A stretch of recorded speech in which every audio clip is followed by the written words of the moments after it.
In our last video, I gave you a complete description about criticism. Criticism क्या होता है, कैसे होता है, उसके functions क्या होते हैं, qualification of critique, हमने ये सारी चीजें अपने last video में करी, right? अब आज इस वीडियो में मैं आपको types of criticism बताऊंगी. Before starting it with Plato or the critiques, I want to tell you कितने तरीके के criticism होते हैं. Basically ना हमारे पास 20 types of criticism होते हैं. तो stay with us till last so that I can tell you about all the 20 with description. सारे के सारे टाइप्स आप लोगों को मैं बताऊंगी. एंड हमारे एक चीज़ और ध्यान रखिए, जब भी हम यहाँ पे कोई भी वीडियो डालते हैं तो उस वीडियो के साथ नीचे उस पूरे वीडियो का उसके नोट्स अवेलेबल रहते हैं, हम डिस्क्रिप्शन में देते हैं, तो प्लीज़ आप लोग उन चीज़ों को भी देख सकते हैं. ठीक है, it's not only about the video but उसके साथ उसके डिस्क्रिप्शन में पूरा उसका डिटेल भी रहता है जो आप लोगों को यूज़ कर सकते हैं. ठीक है, that is actually useful. Now let's start with the types of criticism. तो यहाँ पे मैं पहले टाइप्स ऑफ क्रिटिसिज्म आपको बता रही हूँ कि हम लोग 20 टाइप्स ऑफ क्रिटिसिज्म करने वाले हैं आज. उसी में नाउ लेट्स स्टार्ट विद, ठीक है, types of criticism we are starting now. Let's start with the first type of criticism, that is legislative criticism. First is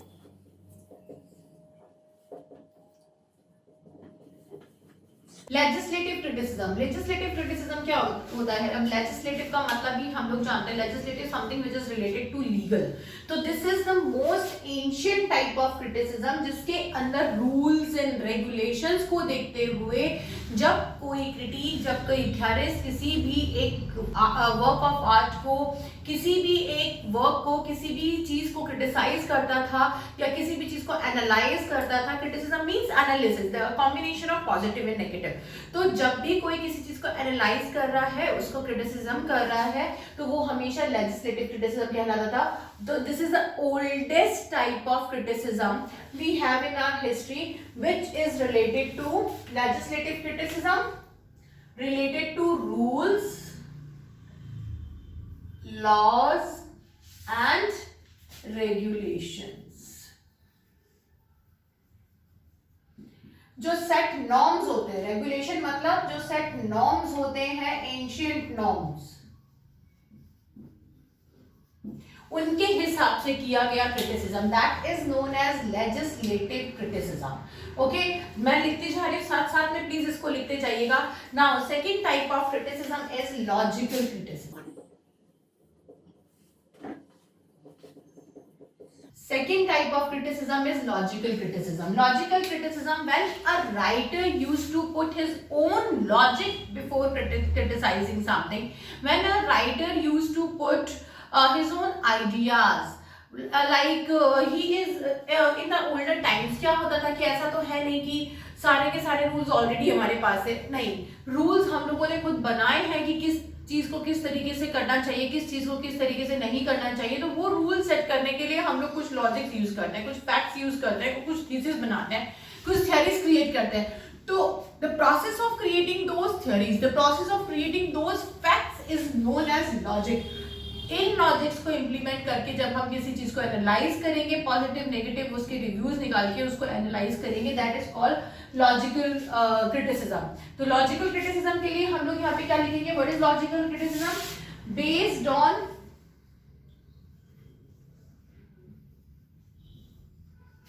logic and philosophies,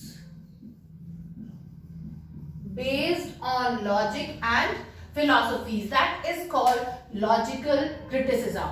Now the third type of criticism is aesthetic criticism.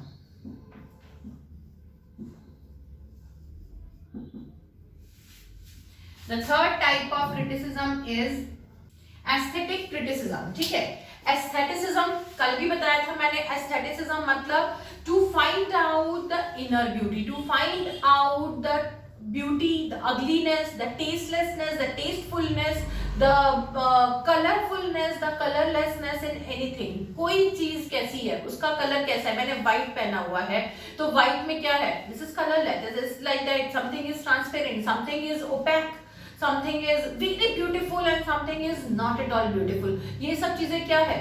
This is not written anywhere, but These are the inner feelings which you feel about something. ठीक है, किसी को कोई चीज बहुत सुंदर लगती है और किसी दूसरे को वही चीज बिल्कुल अच्छी नहीं लगती. दिस इज एस्थेटिसिज्म की what pleases you, your inner judgment. तो थर्ड यहाँ पे क्रिटिसिज्म आता है aesthetic criticism, which is based on taste, sight, voice, smell.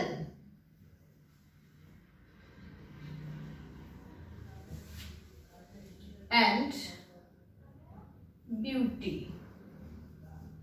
ठीक है, like on the basis of the 5 sensory organs हम लोग कैसा देखते हैं, कैसा सुनते हैं, हमें कैसा फील होता है. लाइक ओवरऑल अगर इन सब चीजों को ओवरऑल देखा जाए, मैंने 5 सेंसेस की बात यहाँ पे करी है, जो अगर इनको देखा जाए तो ओवरऑल क्या है, emotions, that is abstract ideas, emotions, और I can say abstract ideas. ठीक है, which I can feel something is good for me can be bad for you, something is bad for you can be good for me, but that is aestheticism. तो first है legislative criticism, like something is based on the fixed rule and regulation. Logical criticism on the basis of your logic कि नहीं ये इसलिए गलत है, ये इसलिए सही है, उसके proper logics के साथ. Aesthetic criticism which is totally based on one's own taste, one's own taste of emotions, smell, beauty, inner beauty, anything, जिस जैसे हम जिस चीज को देखते हैं हमें वो वैसी नजर आती है. Like aesthetic criticism, how you are feeling something about that. ठीक है, ये 3 टाइप के क्रिटिसिज्म मैंने आपको बताया. Now the 17 are more to go. I am rubbing it and I am writing the other ones. Fourth is factual or empirical. Factual or empirical criticism means criticism which is more based on facts besides theory. देखो what is, यहाँ पे 2 चीजें आ जाती है. What is a fact? A fact which a theory proves is a fact, and what is a theory which doesn't have any fact but a written statement is a theory. ठीक है, theory क्या है, जो कुछ भी लिखा हुआ है हमारे पास या जो कुछ भी हम किसी चीज को क्रिएट करने में लिख रहे हैं, that is a theory. But अगर वही थियरी एक किसी चीज को प्रूव कर देती है तो वो क्या बन जाता है, फैक्ट बन जाता है. तो fact is a fact which a theory proves, and a theory is a theory which doesn't have any fact. ठीक है, थियरी तो मेरी अपनी हो सकती है, आपकी अपनी हो सकती है, लेकिन अगर उसके पीछे कुछ प्रूफ है तो वो फैक्ट बन जाता है. Same is empirical criticism. Empirical criticism में हम उन फैक्ट्स के बेस पे किसी चीज को क्रिटिसाइज करते हैं. लाइक मैंने अगर हैमलेट को क्रिटिसाइज करना है तो शेक्सपियर के हैमलेट को मैं क्रिटिसाइज करने के लिए अब आपको मैंने ये 4th क्रिटिसिज्म लिखवाया है. इससे पहले मैंने कौन सा बताया था, सबसे पहले लेजिस्लेटिव रूल्स के अकॉर्डिंग मैं एरिस्टोटल या पुराने जो रूल्स हैं उनके अकॉर्डिंग बताऊंगी कि ठीक है it was a revenge tragedy. यहाँ पे सुपर नेचुरल एलिमेंट भी था, 5 एक्ट में भी लिखा हुआ था, हायर स्टेटस है, हायर फॉल दिखाया है, मार्शिया भी था कैरेक्टर के अंदर, कैथारसिस भी था वहां पे, उसके जितने भी पॉइंट्स थे, प्लॉट, कैरेक्टर, वो सारे प्रूव हो रहे हैं. सेकंड मैंने जो आपको बताया था दैट वाज लॉजिकल. अगर मैं लॉजिक से करूं तो मैं कह सकती हूँ नहीं नहीं हैमलेट का जो कैरेक्टर है हम उसको स्टूपिड कैरेक्टर नहीं कह सकते, वो बहुत अच्छा था, वो मेरा लॉजिक है. आप कहोगे कि बिल्कुल ही स्टूपिड कैरेक्टर था, उसको जब पता था तो उसको रिवेंज लेना चाहिए था, पहले ले लेना चाहिए था. मैं कहती नहीं नहीं ठीक कर रहा था, वो प्रूफ गैदर कर रहा था, दैट वाज लॉजिकल. एस्थेटिकली मेरे को अगर वो कैरेक्टर पसंद आया, मुझे ओफिलिया का कैरेक्टर पसंद आया, मुझे गर्डरूम का कैरेक्टर पसंद आया तो I will love that. But someone else can hate that कि किस टाइप का कैरेक्टर है, कोई स्ट्रेंथ नहीं है इस कैरेक्टर में, तो that is aesthetic criticism. Now empirical या फैक्चुअल क्रिटिसिज्म, ये आता है फैक्ट बेस्ड. फैक्ट किस तरीके के कि डेनमार्क, हम उसकी हिस्ट्री देखेंगे, उसमें कैरेक्टर्स को देखेंगे और उसमें उन फैक्ट्स की बातें करेंगे कि वहां पे फैक्ट क्या क्या थे.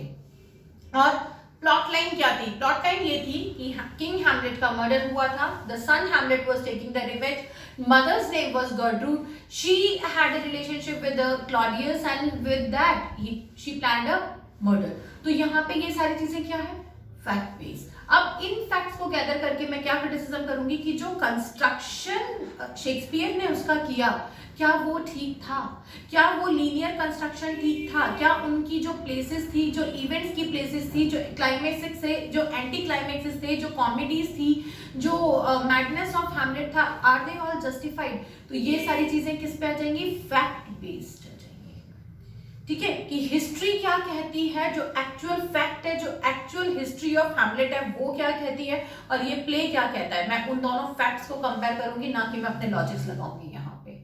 ठीक है, that is called factual criticism. तो factual criticism is fact based practical criticism. Empirical का मतलब होता है प्रैक्टिकल, जो आप खुद करके देखते हैं, जिसे प्रूव किया जा सके, दैट इज इंपेरिकल। और वही चीज क्या है? Factual criticism. ठीक है, अब लॉजिकल या फैक्चुअल क्रिटिसिज्म जनरली जो होते हैं, they are mostly based on consistency, कि उनकी कंसिस्टेंसी किस तरीके की है, उनको किस तरीके से बनाया गया है, बताया गया है, दैट इज उनकी जो सीक्वेंस है वो सारी चीजें ठीक है या नहीं है, कहीं कितनी छेड़खानी उसके साथ की गई है, तो वो सारी चीजें क्या है? Fact based.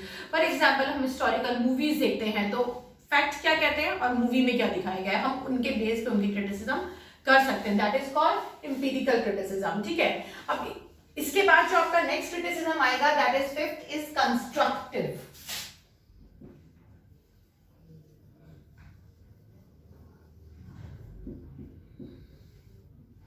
कंस्ट्रक्टिव क्रिटिसिज्म है जिसके अंदर हम कोई भी प्ले, कोई भी पोइट्री, जो भी चीज वहां पे लिखी गई है, उसके कंस्ट्रक्शन की बात करते हैं, फॉर्मेशन की बात करते हैं, कि उसका कंस्ट्रक्शन, उसका फॉर्मेशन किस तरीके से किया गया है। ठीक है, उसके फॉर्मेशन में कौन से एलिमेंट्स को यूज किया गया है, या इसका कंस्ट्रक्शन, इसका कंप्लीट कंपाइलेशन और किस तरीके से बेटर हो सकता था। तो that is totally about the compilation of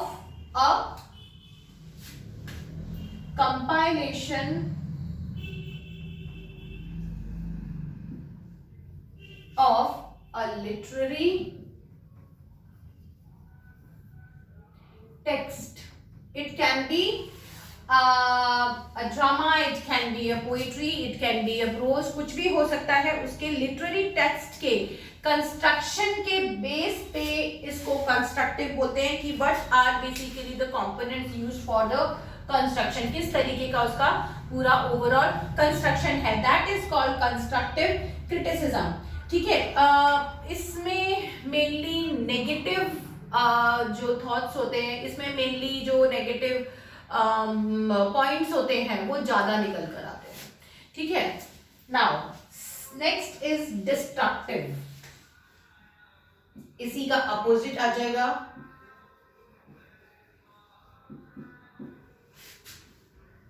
destructive criticism.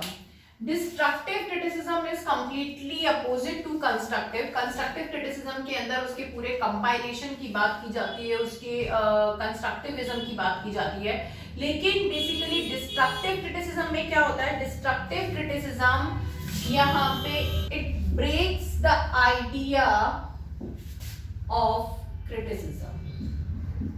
ये यहाँ पे किसी भी चीज के क्रिटिसिज्म करने के आइडिया को ही डिस्ट्रॉय कर देता है। ये वो बेसिस नहीं लेता, ये पूरे वर्क को खोल के उसकी डीप स्टडी की बात करता है, उसको केवल पढ़ के, जैसे कि हम डीकंस्ट्रक्शन में देखते हैं, it is not deconstruction, it is destructive. Deconstruction और कंस्ट्रक्शन का उल्टा हम डीकंस्ट्रक्शन ले सकते हैं, लेकिन वो नहीं है, ये दिस इज डिस्ट्रक्टिव। डिस्ट्रक्टिव मतलब तोड़ देना, तो ये यहाँ पे क्रिटिसिज्म के पूरे आइडिया को ही तोड़ देता है कि इस चीज का क्रिटिसिज्म हो सकता है। क्यों? क्योंकि एनालिसिस के लिए वो कहता है कि the thing is not valid, तो वो वहां पे उसको डिस्ट्रॉय कर देता है। ठीक है, it is not giving a valid reasons, यहाँ पे कोई भी वैलिड रीजंस नहीं होते। This is like a kind of criticism जिसमें हम वर्क्स को नेग्लेक्ट कर देते हैं कि ये यहाँ पे क्रिटिसिज्म भी इसका होना चाहिए। ठीक है, now the seventh one is practical criticism.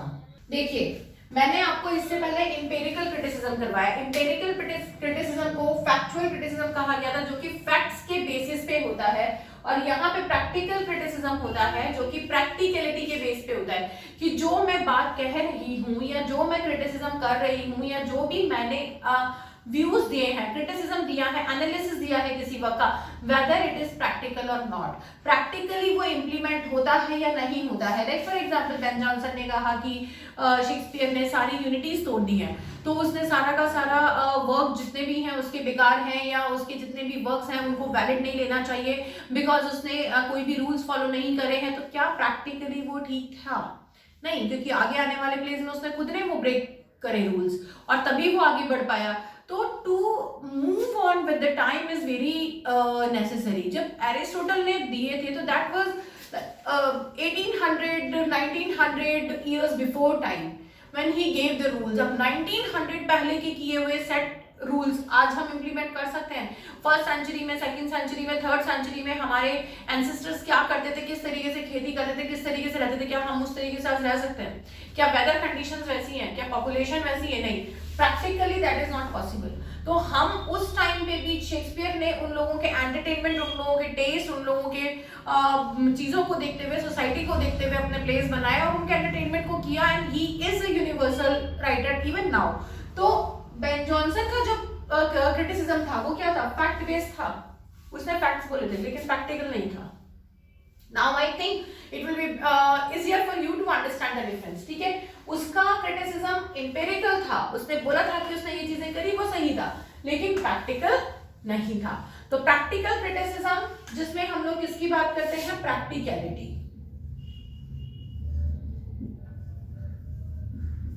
Practicality in present time, that is called practical criticism. Now अब इस प्रैक्टिकल क्रिटिसिज्म के बाद हम दूसरे इसी का अपोजिट आ जाएगा theoretical.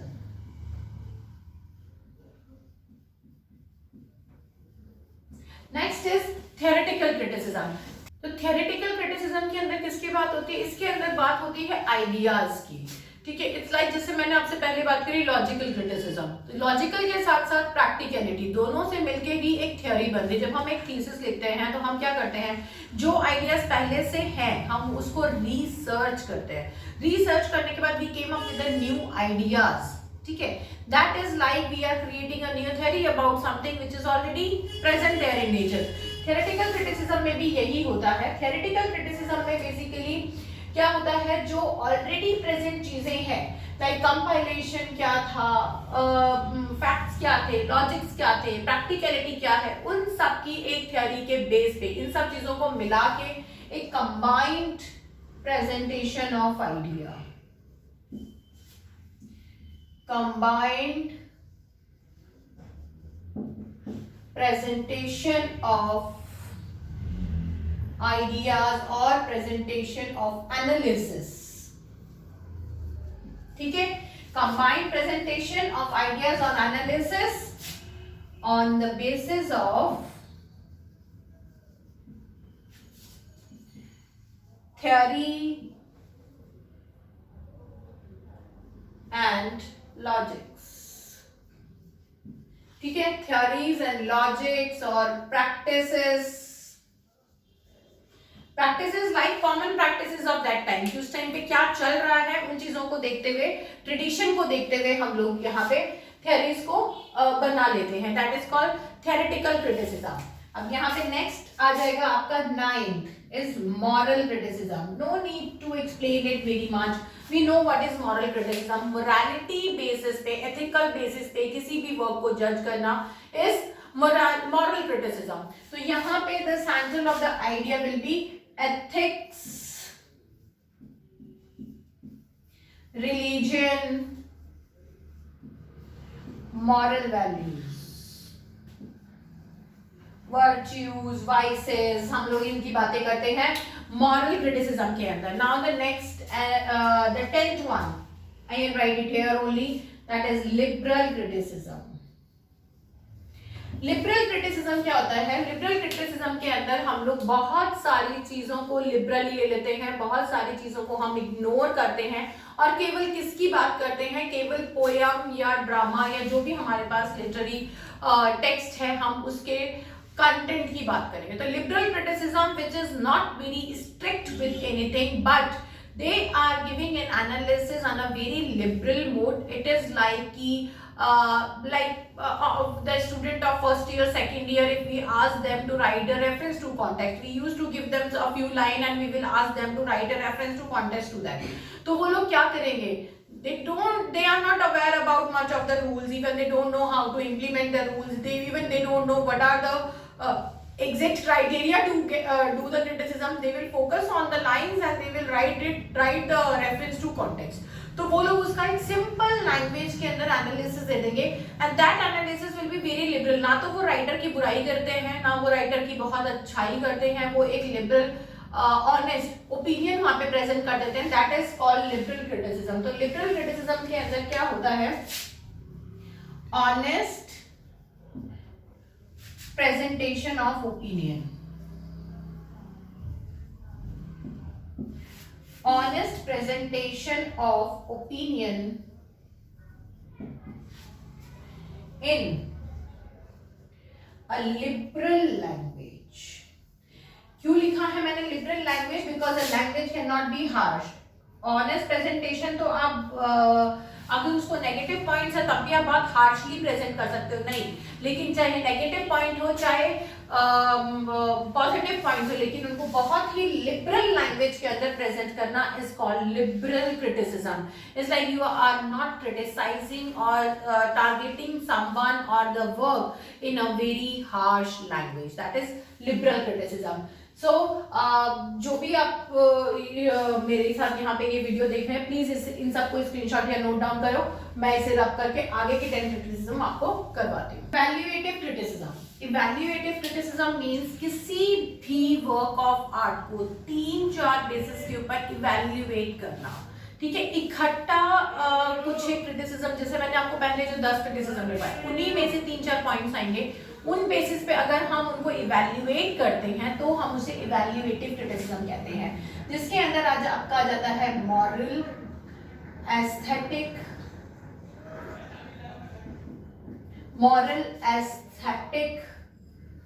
Logic and empirical. If we are evaluating a work of art on the basis of these criticisms, then it is called evaluative criticism. Now, the next is historical.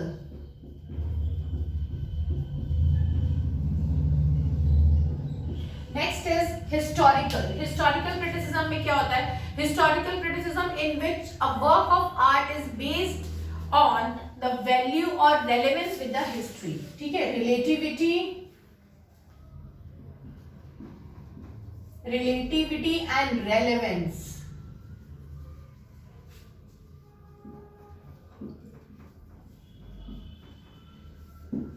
That is called historical criticism. कि जो work है, जो work of art है, उसके अंदर कितने references दे रखे हैं या क्या किस तरीके से वो हिस्ट्री से रिलेटेड है.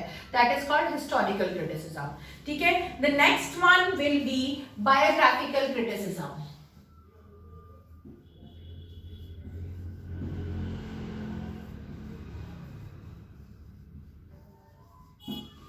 Biographical criticism in which a work of art is evaluated on the basis of the biography of the writer, like what were his or what are his personal circumstances, family, friends, emotion, to what phase the writer is going through. तो एक work of art को एक writer के personal background, उसके financial या social standard, उसके friends, उसकी family, उसके सारे सर्कमस्टांसेस से काउंट करके अगर हम, या उसके सारे सर्कमस्टांसेस को इवैल्यूएट करके अगर हम उसको क्रिटिसाइज करते हैं, that is called biographical criticism. ठीक है, तो इसमें क्या क्या चीजें आ जाएंगी? अ poets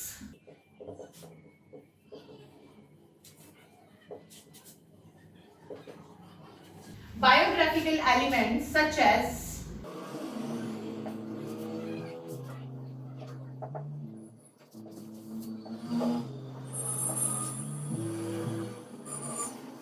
friends, family, personal life, social and financial circumstances. Biographical criticism में ये सारी चीजें आपकी आ जाती हैं. That is called biographical criticism. Okay, now the 14th is comparative criticism.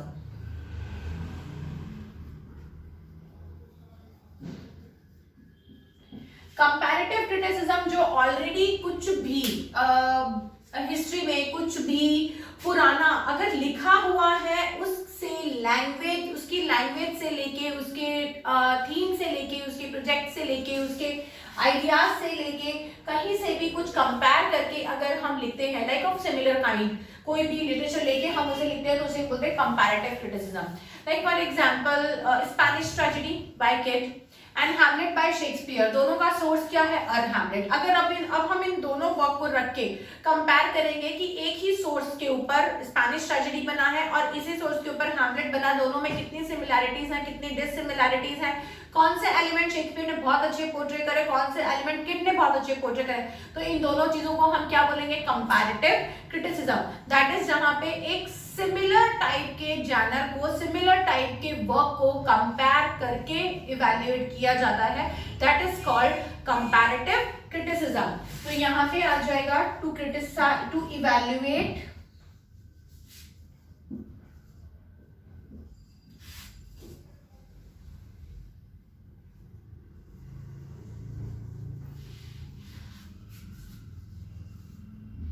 a work comparatively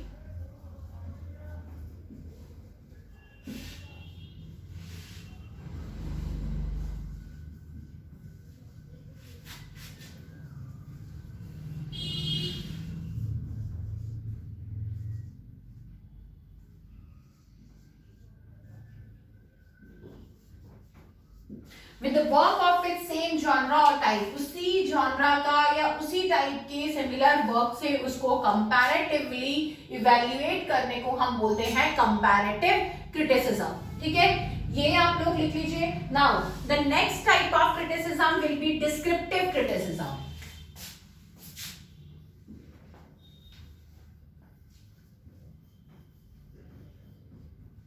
The next type of criticism which we are going to do is descriptive criticism. Descriptive criticism के अंदर क्या होता है कि हम लोग basically जो literary work already exist कर रहे हैं, उन सारे वर्क्स का डिस्क्रिप्टिवली क्रिटिसिज्म करते हैं कि किस तरीके से जो लिटरेरी वर्क्स हैं या लिटरेरी आर्ट है या किसी भी चीज का जब भी हम क्रिटिसिज्म कर रहे हैं तो how they all are showing a development. तो हम लोग डिस्क्रिप्टिव क्रिटिसिज्म के अंदर we are taking one work to criticise, but उस एक ही वर्क को क्रिटिसाइज करने के लिए हम लोग क्या करते हैं? We are taking a long history along with that to describe it in detail. That is called detailed or descriptive criticism. इसको डिटेल्ड क्रिटिसिज्म भी बोला जाता है. ठीक है, which basically shows the historical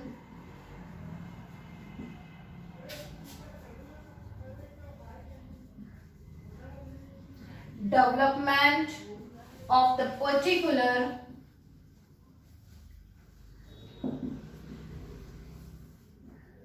genre and style of the discourse. चाहे वो writing का है, चाहे पेंटिंग का है, चाहे कोई और डिस्कोर्स है, जो भी डिस्कोर्स की बात हो रही है उसका पूरा हिस्टोरिकल डेवलपमेंट डिस्क्रिप्टिव या डिटेल्ड क्रिटिसिज्म के अंदर दिखाया जाता है. That is called descriptive criticism. Fine, ये 5 क्रिटिसिज्म ये है. Now we are left with another 5 criticism. I have to rub it and will write the others one.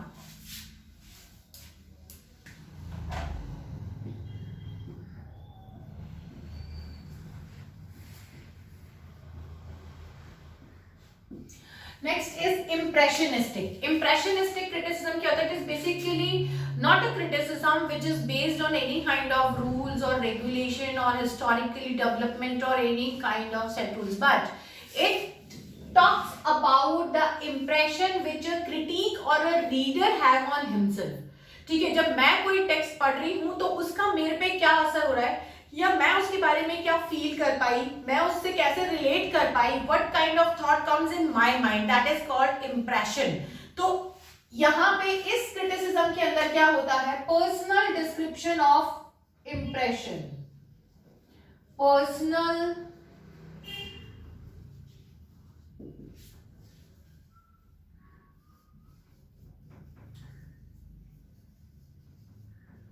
Description of impressions. किसी भी टेक्स्ट को पढ़ने के बाद जो खुद के ऊपर इंप्रेशन पड़ते हैं उसका detail description is impressionistic criticism. Next will be textual criticism.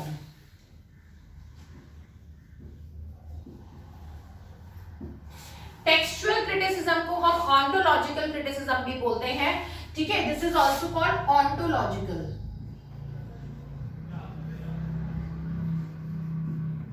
Ontological criticism या textual criticism in which we do not talk about, ठीक है, we do not talk about morals, we do not talk about rules, we do not talk about biography, okay, we don't talk about history और practicality, empiricism, हम इनमें से किसी भी चीज की एम्पिरिकल की बात नहीं करते, प्रैक्टिकलिटी की बात नहीं करते, हिस्टोरिकल की बात नहीं करते, बायोग्राफी की किसी की बात नहीं करते। बेसिकली हम टेक्सचुअल क्रिटिसिज्म की बात क्या करते हैं, जो न्यू क्रिटिसिज्म के अंदर कहते हैं, we focus on totally focus on text and content. इसके अंदर टेक्स्ट और उसके कंटेंट की बात की जाती है। यहां पे जो भी उसमें लिखा हुआ है उसके रेटोरिक्स, आइडियाज,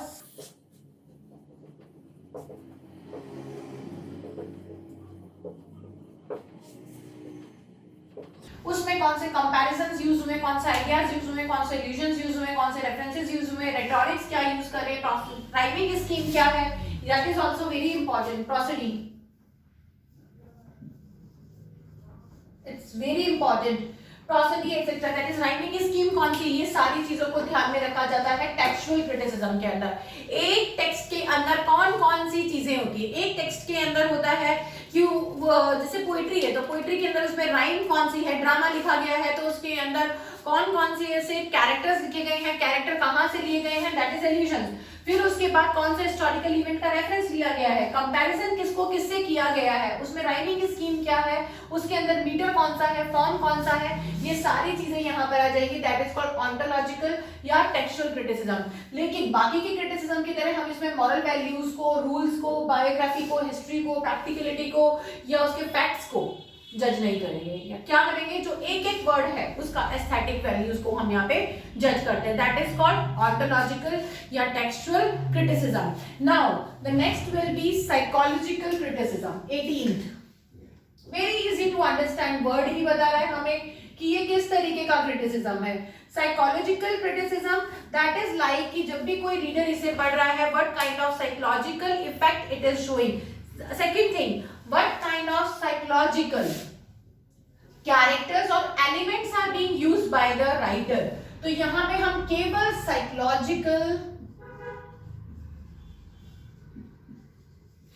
एलिमेंट्स को देखते हैं और हम किसी चीज की बात नहीं करते, इसमें केवल साइकोलॉजिकल, मेंटली किस चीज के ऊपर, इमोशनली किस चीज के ऊपर वर्क किया करा है राइटर ने और किस तरह का इफेक्ट वो डाल रहा है रीडर्स के ऊपर, ये सारी चीजें इसके अंदर आएंगी साइकोलॉजिकल क्रिटिसिज्म के अंदर। यहाँ पे हम किसी एस्थेटिक ब्यूटी की बात नहीं कर रहे हैं, हम यहाँ पे केवल साइकोलॉजिकल एलिमेंट्स की बात करते हैं, लाइक स्ट्रीम ऑफ कॉन्शियसनेस हो गए या फेमिनिज्म की बात, वो भी एक तरीके का साइकोलॉजिकल एलिमेंट है। तो सच kind of things will be criticized or analyzed here. Sociological और Marxism criticism. So Marxist criticism के अंदर like psychology के अंदर हम mindset या psychology mentalities की बात करते हैं, Marxism के अंदर हम किसकी बात करेंगे, social standards की बात करेंगे, ठीक है। हम इसके अंदर social standards की बात करते हैं, financial standards की बात करते हैं, financial standards, ठीक है, social structure of social structure in work, जो भी वर्क राइटर दिखा रहा है उसके अंदर सोशल स्ट्रक्चर उसने कैसा दिखाया है, उसने रिचेस ज्यादा दिखाए हैं, रॉयल ज्यादा दिखाए हैं या कॉमन मैन दिखाया है तो दोनों का तालमेल कैसा दिखाया है, ये सारी चीजों को सोसाइटी सोशलॉजिकल कंस्ट्रक्शन की इसमें बात की जाती है. Now the most important one is the last one, that is archetypal. This is very important. Archetypal criticism क्या होता है? आर्केटाइपल क्रिटिसिज्म होता है जिसके अंदर हम बेसिकली आर्केटाइप मतलब आइडियल्स की बात करते हैं. We used to compare a character with the ideal. Ram से कंपेयर कर दिया. We used to compare a character with a bad person. Ravan से कंपेयर कर दिया. हम someone who is more prone to make fight between two people, हम मंथरा बोल देते हैं, केकई बोल देते हैं, आइडियल विमेन सीता बोल देते हैं. Such kind of characters are archetypal. जो हम जैसे किसी भी इसका नाम बताते हैं तो हमारे दिमाग में एक आर्केटाइपल इमेज आ जाती है, तो दैट इज कॉल्ड आर्केटाइपल, जिसमें कि हम किसको यूज करते हैं? Mythical characters and references. Use of mythical characters and references, That is called archetypal criticism. ठीक है. अब ये बेसिकली मैंने आपको आज 20 तरीके की क्रिटिसिज्म करवाए हैं. Please do focus on these, this are very important, क्योंकि अगर ये समझ में नहीं आए तो आपको आगे तक की जितनी भी मैं क्रिटिसिज्म या थ्योरीज करवाऊंगी कुछ भी समझ में नहीं आएगा. Please do read them in detail, do understand them, and all the best. Do subscribe our channel. I will give you more detailed videos about all the criticism and theories. Bye bye. See you in the next video.